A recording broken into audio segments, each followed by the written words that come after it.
In the quiet days after his grandmother's funeral, when the house was filled with the scent of old flowers and the hush of memories, 12-year-old Adam wandered through the rooms of her cottage, searching for something he couldn't name.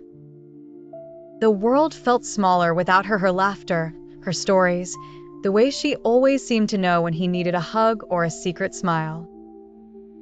His parents were busy with arrangements and distant relatives, their voices low and tired, and Adam felt himself drifting through the days like a ghost.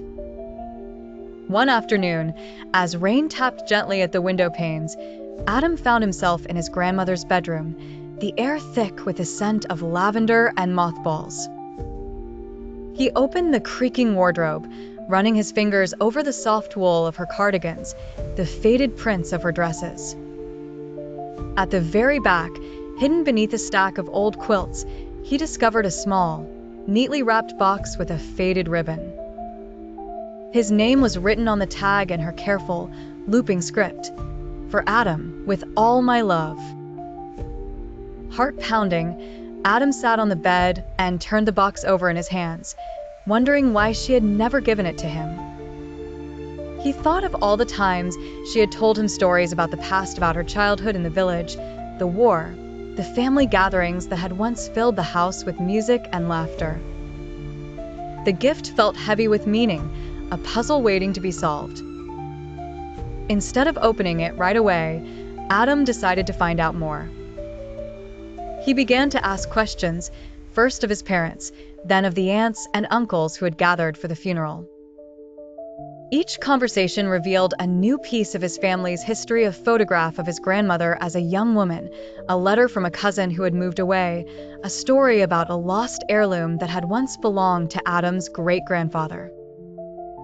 The more Adam learned, the more he realized how little he truly knew about the people who had shaped his life. The gift became a key, unlocking doors to the past that had long been closed.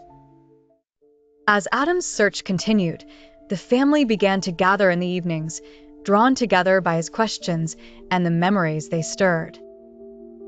Old grudges softened, laughter returned to the kitchen, and stories flowed like warm tea on a cold night.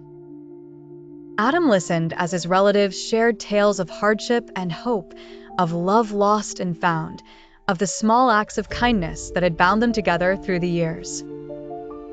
He learned about his grandmother's courage during the war, her friendship with a neighbor who had become like a sister, the way she had kept the family together when times were hard.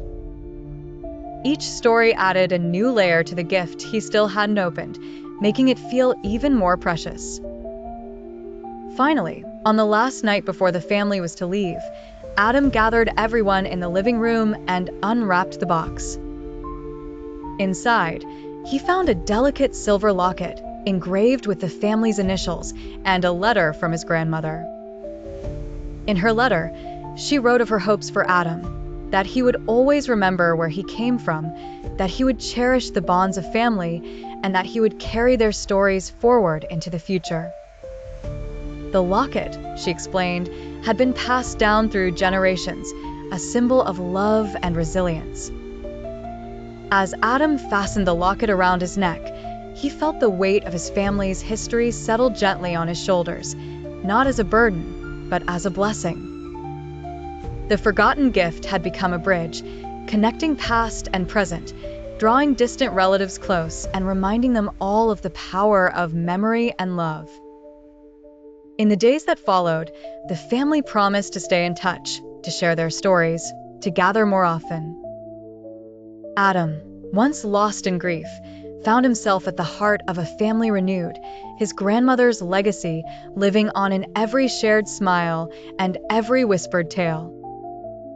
And as he looked out at the world beyond the cottage window, Adam knew that the true gift was not the locket itself, but the love and connection it had inspired, a gift that would never be forgotten.